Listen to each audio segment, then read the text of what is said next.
The twin suns of Kalazar 7 beat down mercilessly on the crimson sands, turning the desert into a furnace that would kill most species within hours. The dragon-like Valkyrin known as Skorzath soared above the wasteland on massive leathery wings, his scales shimmering like molten copper in the harsh light. He was on a routine patrol of the disputed territories when his thermal sensors detected something impossible. 6 heat signatures, faint and fading, huddled beneath a damaged escape pod. Skorzath descended in a controlled spiral, his 4-ton frame landing with surprising grace. The escape pod was Alliance military, its hull scorched and torn from atmospheric entry.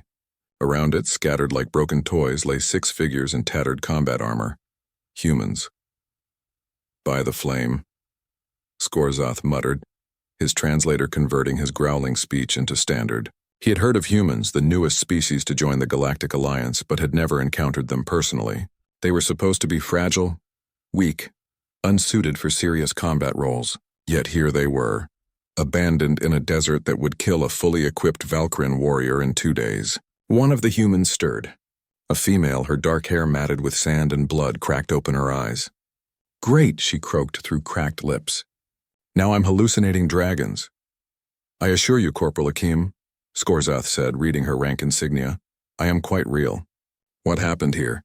Akeem struggled to sit up, her hand instinctively moving to her sidearm before she realized the futility.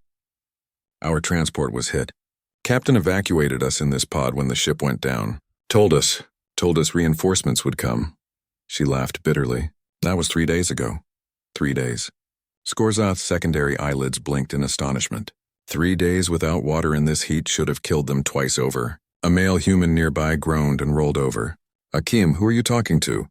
His nameplate read Aziz, a sergeant. "Apparently we've been rescued by a dragon," Akeem replied. Aziz squinted up at Skorzath. "Valkyrin, you're with the Alliance?" "I am, and you are supposed to be dead." Skorzath activated his emergency beacon. "I'm calling for immediate medical evacuation. How are you still alive?" "Stubborn," Aziz grunted, pulling himself up. His armor was cracked and dried blood caked his temple. "We rationed the water from the pod's emergency supplies. Took shifts staying in the shade. Buried ourselves in sand during the hottest hours." Skorzath's translator struggled with the concept. "You buried yourselves in sand?" "Insulation," Akeem explained weakly. "Keeps the heat out during the day, warmth in at night. Old Earth survival technique." The dragon warrior examined the humans more closely. They had used pieces of the pod's hull to create a makeshift solar still, collecting condensation. They'd fashioned crude wrappings from their uniform underlayers to protect exposed skin. One soldier had even created a primitive sundial to track time. "Resourceful," Skorzath admitted. "But why were you abandoned?" "The Alliance does not leave soldiers behind." Aziz and Akeem exchanged glances. "Our CO panicked when the Kresh ambushed us," Aziz said quietly.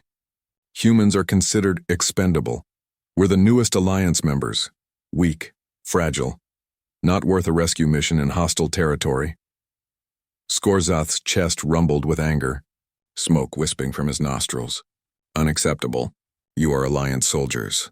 "You fought them off," Akeem interrupted. "Before the crash, 6 of us held a choke point against 30 Kresh boarders for 11 minutes.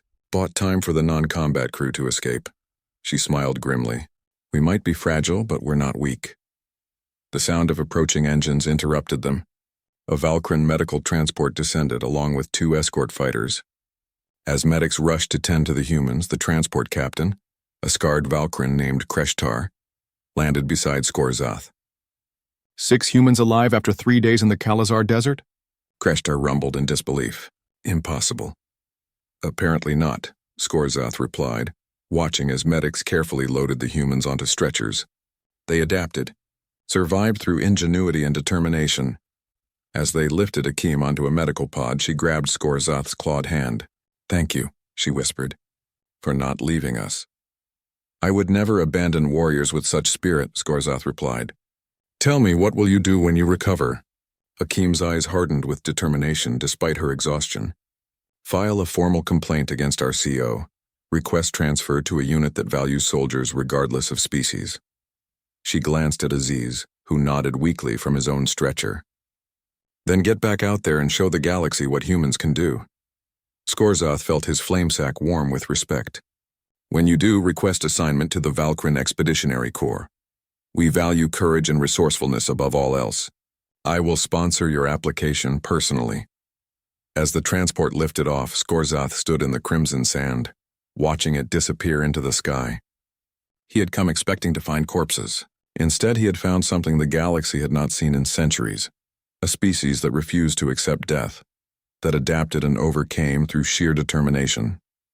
The Valkyrin had a saying, "The hottest flames forge the strongest steel." He suspected humanity was going to set the galaxy ablaze. 3 months later, Corporal Akim and Sergeant Aziz became the first humans to serve in the Valkyrin Expeditionary Corps. Within a year, human soldiers were among the most requested for joint operations across the Alliance. Their reputation for surviving the unsurvivable had spread like wildfire, and it had all started in a crimson desert where 6 abandoned soldiers refused to die. Humanity, fuck yeah.